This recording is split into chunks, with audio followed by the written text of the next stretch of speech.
সমাজে, রাষ্ট্রে যদি জবাবদিহিতা না থাকে, তাহলে কোনো কোনো কিছু টিকিয়ে রাখা সম্ভব না। জবাবদিহিতা থাকতে হবে। আমাদের সংসারেও কিন্তু জবাবদিহিতা থাকে যে এই কাজটি করা যাবে না, এই কাজটি করলে পানিশমেন্ট পেতে হবে, সন্ধ্যার পরে ভিতরে বাসায় ফিরে আসতে হবে। অর্থাৎ সমাজের কতগুলো পরিবারের কতগুলো নিয়ম কারণ থাকে, এই নিয়ম কারণের মধ্যে চলতে হয়। আমি যখন এখানে এই অনুষ্ঠানে উপস্থিত হলাম, তখন আমি মাহাদি আমিনের বক্তব্য শুনছিলাম যে বিগত 15 বছর স্বৈরাচার কিভাবে বিভিন্ন প্রতিষ্ঠান ধ্বংস করেছে, কিভাবে বাংলাদেশের মানুষের অর্থ সম্পদ লুটতরাজ করে বাইরে নিয়ে গিয়েছে। প্রিয় সহকর্মীবৃন্দ, উপস্থিতিবৃন্দ, একটি জবাবদিহিতা ছিল না বলেই এই কাজগুলো করা সম্ভব হয়েছে। আজকে এই যে ইশরাকের যেই ঘটনাটি আমি আপনাদের সামনে তুলে ধরলাম, আজকে যদি সত্যিকারভাবে সিটি কর্পোরেশনের নির্বাচন হতো, অর্থাৎ আপনাদের ভোটে, মানুষের ভোটে যদি ওয়ার্ড কমিশনার নির্বাচিত হতো, মানুষের ভোটে যদি ঢাকা দক্ষিণের মেয়র নির্বাচিত হতো, তাহলে কি ইশরাকের সেখানে যাওয়ার প্রয়োজন হতো? তাহলে কি সংবাদের দেখে আমার ফোন করার কোনো প্রয়োজন হতো? হতো না। কারণ যেই মানুষটিকে আপনারা নির্বাচিত করতেন, সেই মানুষটি আপনাদের কাছে আপনাদের দেখভাল করার জন্য বাধ্য থাকতো।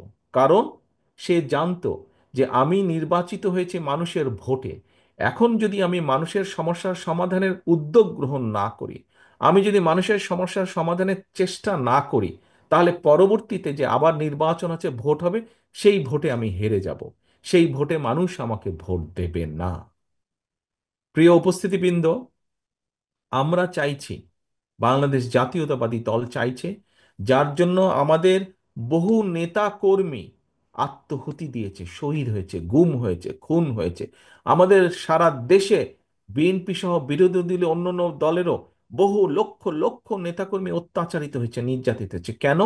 মানুষের অধিকার, মানুষের অধিকার প্রতিষ্ঠার জন্য। এবং রাজনৈতিকভাবে আমরা প্রায়শ যেসব দেশের উদাহরণ দিয়ে থাকি, আহা ওই দেশটা কি সুন্দর, ওই দেশের সিস্টেম কি ভালো, এই সব দেশেই এই জবাবদিহিতা আছে। জবাবদিহিতা আছে বলেই সেই দেশের সিস্টেমগুলো কাজ করে, সেই দেশের সিস্টেমগুলো সুন্দর। এবং সেই জবাবদিহিতাটা কি?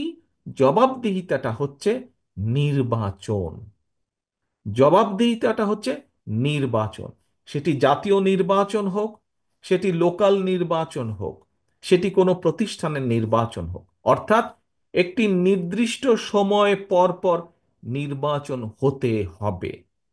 এবং নির্বাচন সেই সকল দেশে, যে সকল দেশকে আমরা উদাহরণ হিসাবে বলি, আহা ওই দেশটা এত সুন্দর, ওই দেশের সিস্টেম এত ভালো, সেই সকল দেশে নির্দিষ্ট সময় পর পর নির্বাচন হয়। এবং নির্বাচন হয় বলেই ওই দেশের যারা জনপ্রতিনিধি হয়, সেটি কাউন্সিল, ওয়ার্ডের কাউন্সিলর হোক, সেটি ইউনিয়ন পরিষদের মেম্বার চেয়ারম্যানই হোক না কেন, সেটি উপজেলা চেয়ারম্যানই হোক না কেন, সেই দেশের প্রেক্ষাপট অনুযায়ী, সেটি সংসদ সদস্যই হোক না কেন, সবাই একদম সোজা থাকে পাবলিকের সামনে।